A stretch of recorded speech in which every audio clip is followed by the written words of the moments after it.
My fiancée said she was too sick to see my parents. I caught her having dinner with her ex that same night. I'm a 30-year-old man, and I can name the exact moment the ground under my engagement went soft. It was 6:42 p.m. on a Friday, when my fiancée texted, "I'm so sorry, I'm too sick to go to your parents, food poisoning I think, rain check?" 10 minutes later I saw her through the window of a restaurant 2 blocks from my parents' house, leaning across a candle toward her ex like the sickest part of her was how easily she lied. Her name is Claire. We'd been together 3 years, engaged for 4 months. My parents adore her. She's quick, warm in public, even warmer when there's an audience. The plan was dinner at my parents' to finalize rehearsal details. It mattered to them in the way small things matter when you're not people who ask for much. At 5:55 she sent the "too sick" text with a vomiting emoji she never uses. I offered to bring ginger ale. She said she needed privacy and sleep. I believed her. I called my parents to say we'd reschedule and did that little apology dance adult children do when they're managing 2 sides of a table. I drove over anyway with lasagna because my mother cooks through disappointment. Halfway there, at a red light, I glanced right and saw Claire walk across the crosswalk in a navy coat I'd helped her pick. It's silly, but there's no mistaking the gait of someone you love. The light turned green. I did something I'm not proud of. I turned and followed from the next block like an amateur spy who wants to be wrong. She went into Felicity's, a place with tiny chairs and menus that assume you went to Paris. I told myself she was picking up soup. Then I saw Oliver, her ex, stand from a corner table and open his arms the way a person does when they still think the whole room is their mirror. They hugged. Not scandalous. The kind of hug that should be harmless if it didn't arrive wrapped in a lie about food poisoning. I stood on the sidewalk in front of the florist where we'd ordered centerpieces and watched through a hedge they'd installed to keep people like me from seeing this exact thing. Claire touched Oliver's wrist while she laughed. He did the head shake like he was trying to dislodge regret from his ears. A server opened a bottle. The cork popped. My phone buzzed. Claire, going to sleep. Love you. I stared at the screen until the words floated. If I had walked in then, it would have become the story she later told about how I made a scene. I didn't.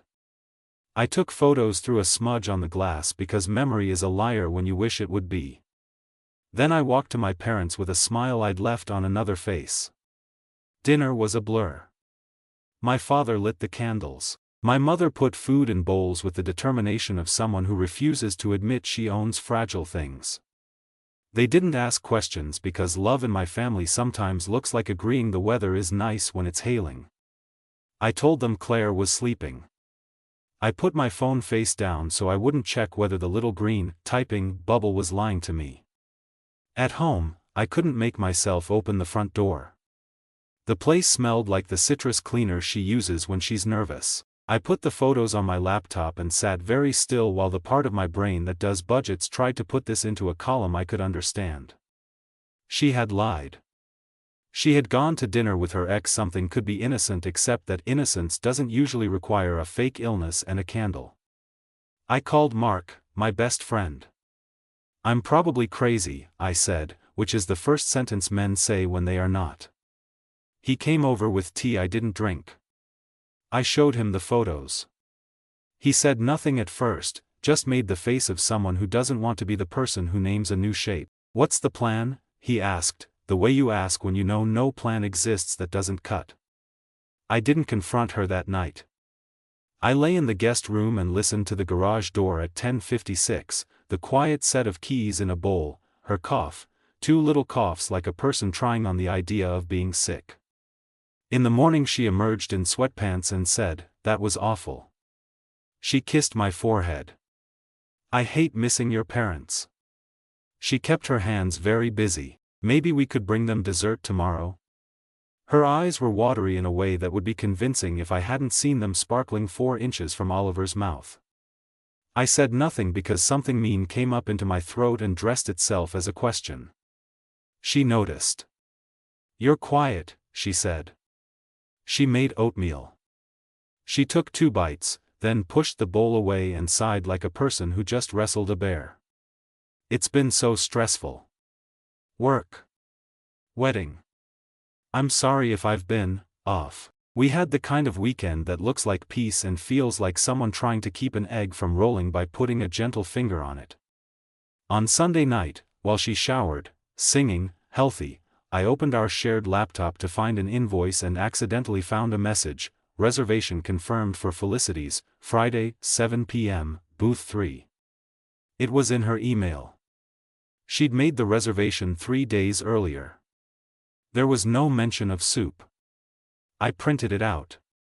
I printed the photos. I printed a copy of a text from Oliver months ago where he'd replied, Haha Claire, you still owe me that dinner, and she'd said, rain check when life is calmer. My hands shook. I put all of it in a plain folder and put the folder in the freezer under a bag of peas because the idea of evidence being cold comfort felt literal and dumb and necessary. Monday was busy. Tuesday, her friend Hannah, different Hannah than my sister, called to finalize seating chart gossip and accidentally said, Oh God, did Oliver behave, and then swallowed it back so hard I heard the gulp. What? I asked. At Felicity's Friday, she said, and then, oh. I thought you knew. She tried to fix it with sentences that skidded on the floor. He wanted closure. She wanted to be adult. It was fine. Closure is a word we use to make doors look like they open onto fields, not cliffs. I didn't say anything to Claire until Thursday. I rehearsed sentences like I was prepping to speak to a small jury. I saw you. Why lie? What is happening? Do we need to stop this? When I got home, she was at the table making place cards. She smiled the smile that makes strangers tell her their secrets. Your parents tomorrow? She asked. Dessert? I sat down. You weren't sick. My voice sounded like it belonged to the house. She didn't flinch. She looked mildly offended, like I'd accused her of misusing apostrophes. I had cramps and a migraine. I took a pill. I rallied. At Felicity's? I asked. She went very still. Who told you? I saw you, I said. I put the printed reservation on the table like a ticket I'd forgotten to tear. I put the photos down last because I couldn't make myself be the man who slaps evidence on his own kitchen. Her face did that thing I've only seen twice, went blank, then composed itself. I knew you'd overreact, she said, which is the sentence people say when they're about to explain why your reality is impolite. Oliver's moving. He wanted to talk like adults. That's all. I didn't tell you because you overthink and your parents don't like him, and I didn't want you to spiral before we had a nice night. My parents don't like him because he cheated on you, I said, too loudly. She tooted like I'd stepped on a cat. He didn't cheat, she said. He explored. I looked at her. Something in me went quiet like a stage when someone pulls the plug. Don't you see, she added. I protected you from unnecessary feelings. You should be thanking me. She reached for my hand and then thought better of it. Please don't make this a thing. I'm allowed to have a past. I'm allowed to say goodbye to pieces of it. You told me you were sick, I said, which was the small truth that refused to loosen its teeth. She sighed. I said whatever I had to say to get through a week without drama. We slept back to back. In the morning, she kissed my cheek and said she loved me and could we please not ruin everything with a tiny misunderstanding. At work I kept forgetting why I'd opened tabs. My mother texted, 6:30, with a little heart. I stared at my phone like it might tell me what kind of man I was about to be. We went to my parents Friday. Claire brought a cake and apologies. She told them about work stress and how she didn't want to bring low energy into their home. She made my mother laugh twice. She reached for my father's plate before he did to make sure he had what he needed. It was a performance that would have won awards if the category was convincing a room that last week didn't happen. After dinner my father asked me to help him in the garage with an ancient toolbox he insists will outlive us all. He closed the door and leaned on the workbench. "Son," he said gently, "you good?" I opened my mouth to lie and instead told the truth in 3 sentences and one long breath. He nodded. "You don't need me to tell you what to do," he said. "You know. You just need permission not to be the kind of man who believes it's noble to swallow glass." On the way home, Claire said, "See? Fine." She squeezed my knee. "Let's not talk about that again." Then she went to bed early and left her phone on the counter because trust is a prop too. I didn't touch it. I went to the freezer and took out the folder because the peas don't need to keep my rage cold. I added a new sheet, a screenshot of a charge on our shared credit card for Felicity's bottle service. 2 glasses. 1 bottle. People don't bottle service their closure. The next morning, Hannah texted me, my sister Hannah this time, "Are you okay?" I said yes.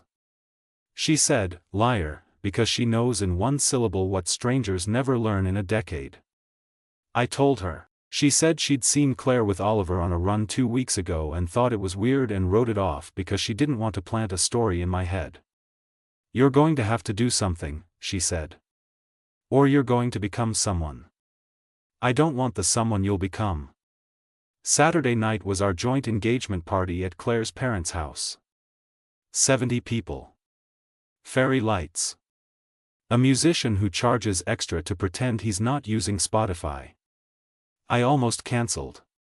I didn't because cancelling would have been dramatic, and apparently that's a crime. I told myself I could get through an evening without bleeding on the carpet. Claire looked beautiful in a way that made something in me angry at the sky for making beauty persuasive. She whispered, "Thank you for being easy." I smiled for photos. I shook hands. I got handed plastic cups and told my own story by cousins who wanted me to repeat the parts about how we met. Halfway through the toasts, Oliver arrived. I didn't know he'd be there. Claire did. Her eyes flicked to him like a person catching a fly before it lands. He kept to the gate for 20 minutes, hovering. Then someone handed him a microphone because the world loves symmetry and mess, and he said, "I'm so happy for Claire. She deserves someone who sees her." People clapped. He added, like he couldn't help himself, "We had a lovely dinner this week. It was great to see how she's grown." The air left the yard.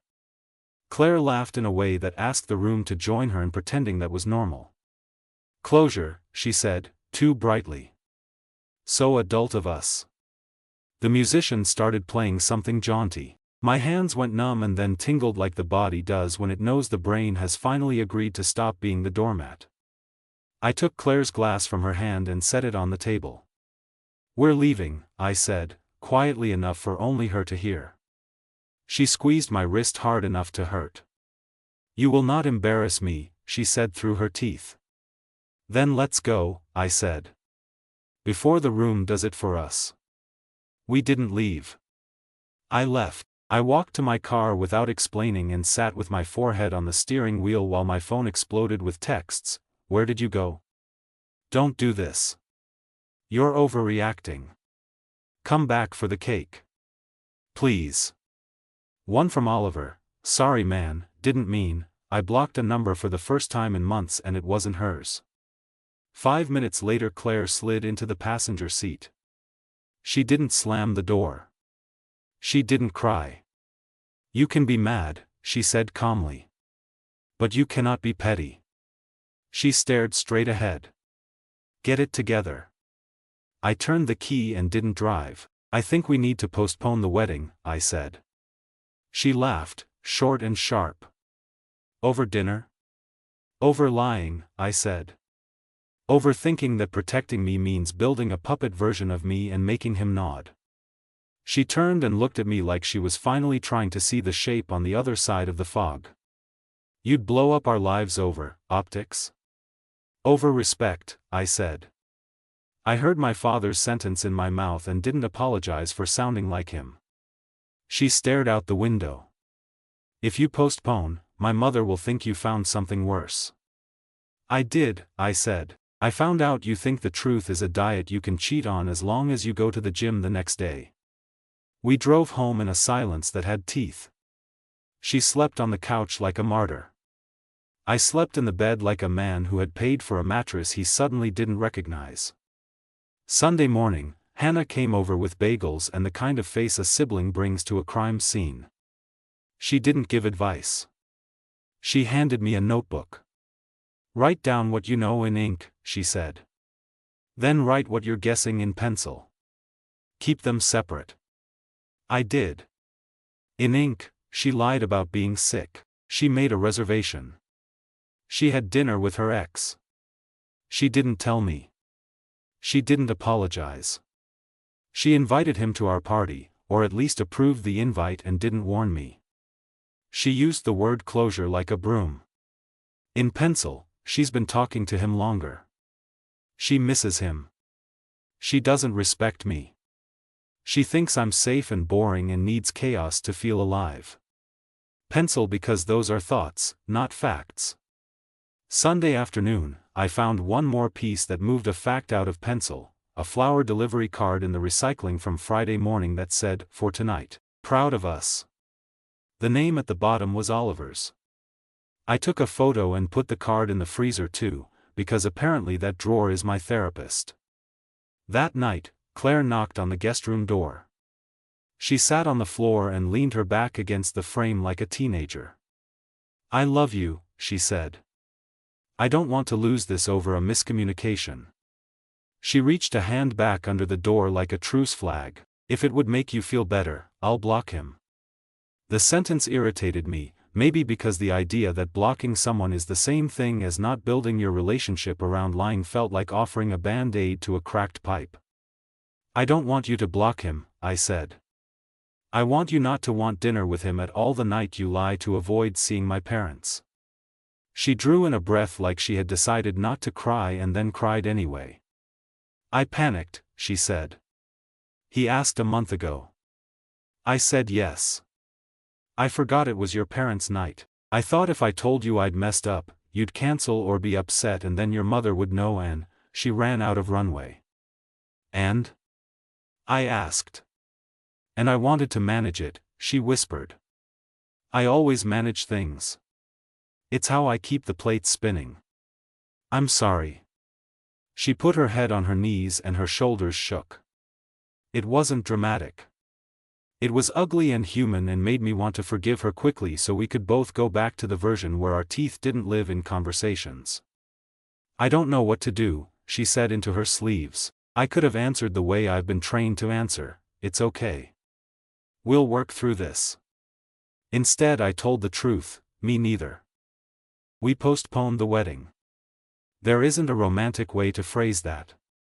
We wrote a short message for the venue and the florist and the people who had already booked flights, and then we fielded replies like we were moving furniture in a narrow hallway. Her mother called mine before I could and said I had cold feet, which is one way to describe stepping away from a fire. Claire and I went to counseling because that's what responsible people do when they're trying to decide whether their future is a door they can walk through or a painting of one. The therapist asked good questions and also ones that felt like they were made of feathers when the room needed wood. "What do you need to feel safe?" she asked me first session. "The truth to show up without an apology," I said. Claire said she needed space to handle complex things without being policed. The therapist nodded and wrote on a pad. I tried not to feel like the word policed had been swapped in for respected. For 2 weeks, Claire was careful. She turned her phone face up. She texted if meetings ran long. She asked me to come when she visited her sister, when she saw a friend, when she tried on a dress she wasn't going to buy. She baked muffins like she was trying to attract forgiveness with cinnamon. We slept like people who still love each other and aren't sure what room that love gets to live in anymore. Then Oliver sent an email. Not to her. To me. Subject, man to man. It contained an apology that felt like a marketing email. He wrote that he hadn't meant to cause trouble, that he still cares for Claire deeply, platonically, that I was lucky, that closure slips sometimes into nostalgia, that's all, and that I should give her grace. He attached a photo from Felicity's, Claire with her chin in her hand, him pouring wine. I didn't know whether it was proof or a souvenir. I closed the laptop like a mouth. I didn't tell Claire about the email for a day because I wanted to decide whether I was a person who published other people's messes. Then I forwarded it to her with no comment because silence would become its own lie. She wrote back, "I didn't know he sent this." I blocked him. Then, in the next bubble, "I'm mortified." Then, "Please trust me." I stared at the screen and wished trust were a file you could re-download. Hannah, my sister, constant compass, said, "You don't have to catch her to know." I took that to counseling and the therapist leaned in, interested. "What would it look like to choose your own dignity without making Claire your project?" I said I didn't know. She said, "Make a list of what you'll be proud of later." I wrote, "Don't humiliate her. Don't humiliate yourself. Tell your parents the truth. Don't campaign in the group chat. Keep receipts for your own brain, not for Twitter. Decide quickly once the last thing clicks." The last thing clicked at the rehearsal walkthrough we kept on the calendar because momentum is a treacherous friend. Claire's maid of honor, Elise, took me aside in the foyer of the old library we'd rented. She looked like someone who'd carried a heavy shopping bag for too long. "Can I give you something?" she asked. She handed me a screenshot and a voice memo. The screenshot was a message from Claire to her: "If he asks about Friday, I'll say I had a migraine. I'm going to keep things simple." The timestamp was 40 minutes before she'd texted me the vomiting emoji. The voice memo was taken at the engagement party near the bar, Claire's voice to Elise, a little breathless. "I'm so glad I handled it," she said. "He would have made such a big deal. This way we get both." Elise had never meant to press record. She kept it because she thought it might someday keep her from lying to herself about what she'd heard. I listened once on the library steps under a sign about silence and learning. I felt a thing in me, the part that makes excuses go quiet. I thanked Elise because people who tip a scale to truth deserve more than my discomfort. Then I walked back inside and found the place where my life needed to divide. I didn't do a projector. I didn't gather a crowd. I asked Claire to talk in the green room. She blinked like she hadn't expected the music to change songs. I showed her the screenshot. I played the memo. She closed her eyes while her own words came back at her in her own voice. When it ended, she stared at me and did not cry. "I kept it from you because I knew you'd make it bigger than it needed to be," she said. She said it softly, like a line she believed could save us if it clothed itself in gentleness. "You're doing it again." "I'm calling a thing by its name," I said. "And the name isn't tiny."